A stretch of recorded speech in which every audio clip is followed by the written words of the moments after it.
Hey folks, my name's Elia Bizzarri and I'm a Windsor chairmaker here in Hillsborough, North Carolina, and this is a shop I built 2 or 3 years ago and I'm excited to show you around, so why don't you come in and take a look.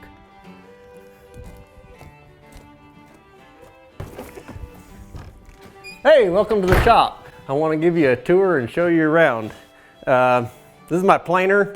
I don't use it much for chair making, but it's great for all kinds of, miscellaneous stuff. I got a bunch of rough cut lumber outside. I might run through it, and it's hooked up to a dust system, which I rarely use, but it's great for getting stuff outside. It just blows air from the inside outside.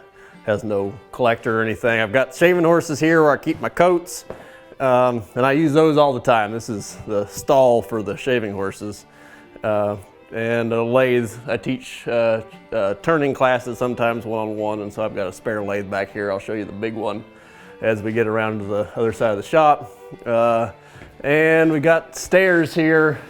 There's a hole upstairs. There's a big trap door that keeps the heat down, but there's storage, chair seats, a bunch of butternut, but don't tell anybody.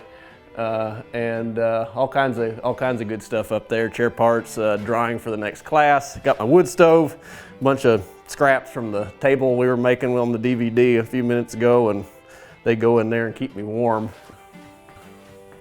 And we got this bandsaw here. It's a old Delta that Peter Ross helped me tune up. It's actually got a transmission in it, so you can run slow or fast for metal or wood. Chair storage up here. This is a set of 4 loop backs I'm working on, and a bird cage I made with Curtis Buchanan a few years ago, and finally getting it painted. Got the lathe. This is a big old Powermatic from the 1950s that came out of a school in Mississippi, and I love these big old machines. It's a workhorse. Is where I do all my turning. Got nice lateral light coming in the windows, and a draw knife to knock burrs off the turnings and everything I need. We got my big old Mammoth Bench here, more than any chair maker ever needed, but it's kind of handy. Storage for clamps and all kinds of stuff. Got lots of tools because I teach classes with 10 people, so you got to have all kinds of stuff. Been filming this table DVD like I was talking about, so we got the tables out here, and this is I got 4 of these little benches, and when I teach 4-person classes in the shop, I pull these out and they can work on their seats and whatever on them. Got a little vise and stuff.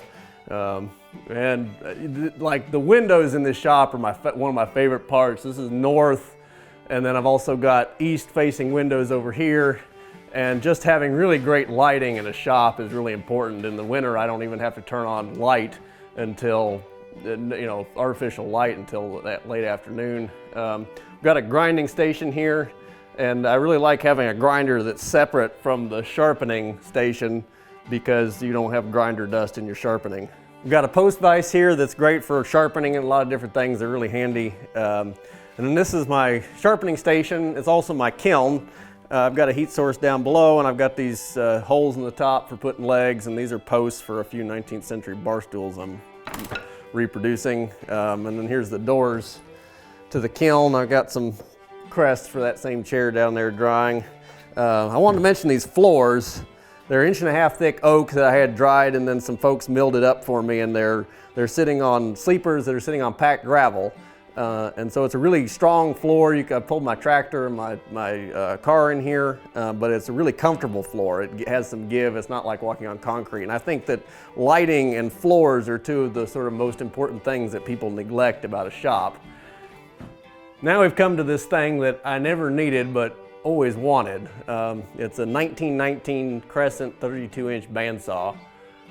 And one day I was over at my friend Peter Ross's house, and he said, "Oh, there's this big bandsaw that came up on this website. It's in Connecticut. It's $500. You should buy it." And I looked at him and I said, "Well, how am I going to get this thing home?" But I wrote the guy a check, and I bought the bandsaw. It's in Connecticut, and it's on this old woodworking machinery website. And so I posted, "Hey, I've got this bandsaw in Connecticut that I just bought. I live in North Carolina. Help!" And about 3 weeks later, I got an email from a guy that was living in New York City, driving through the town the saw was in, and driving to Durham, which is about 10 minutes down the road. He picked up the saw, disassembled it, put it in his little truck, drove all the way down here. I gave him about $70 in gas money and a case of beer, and he was happy, I was happy, I had a new saw. So it's great, I love having it. It's nothing I need, but it's a beauty. And then the best part of this whole place is these doors. Peter Ross helped me design them and made the hinges for them, and it's really nice to be able to just have these big doors to move stuff in and out of and not have to walk out steps. And the best part of the doors is that my house is about 100 feet down the road and I can just go home for dinner. Thanks for coming.